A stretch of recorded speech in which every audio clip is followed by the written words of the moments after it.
السلام عليكم، إن شاء الله يا ربي تكونوا بخير وبصحة وعافية. حبيت اليوم نشارك معكم هذه الوصفة تاع هذا المسكوتشو اللي تجي بونج. كيما راكم تشوفوا الصورة تاعها راهي تعبر عليها، وذوك نقول لكم السر في الفيديو.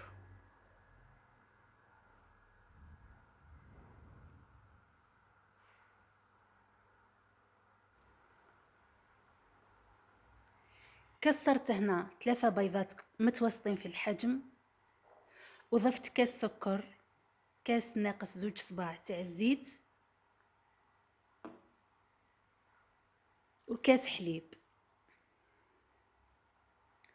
هنا استعملت الكاس اللي تقولوا عليه كاس ام وليد، وضفت هنا مغرفة كبيرة تاع كراميل، وهذه راح تعطينا واحد البنة تهبل.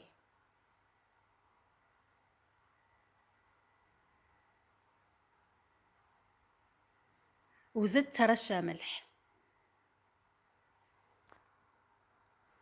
خلطت كلش بالباتر، وضفت 8 مغارف كبار تاع فرينة، وزوج اكياس خميرة تاع الحلويات، ونبقى نضيف في الفرينة بشوي.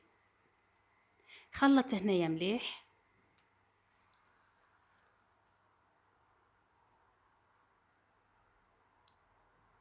ضفت 2 مغارف كبار تاع فرينة.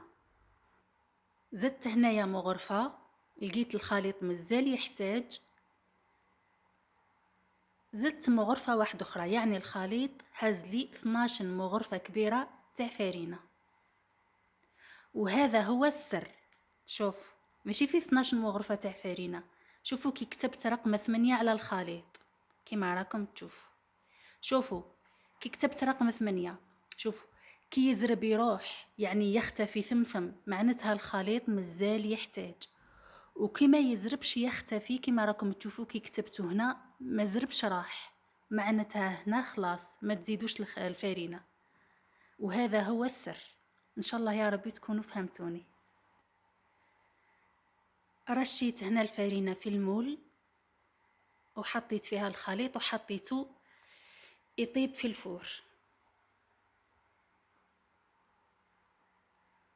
درت له من تحت ومن بعدها من فوق. هنا ضفت عليه شوية كراميل، يعني للذوق وللزينة.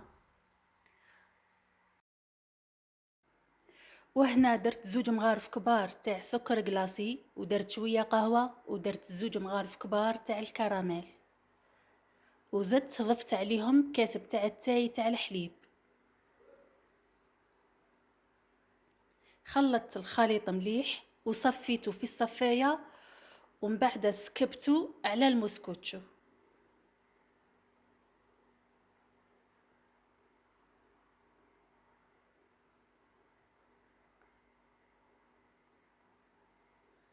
هاي بعد ما طابت المسكوتشو تاعي جات منفوخة وجات عالية وجات خفيفة كالريشة.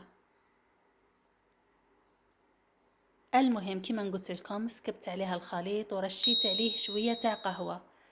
ولا عجبكم الفيديو ان شاء الله يا ربي يعجبكم.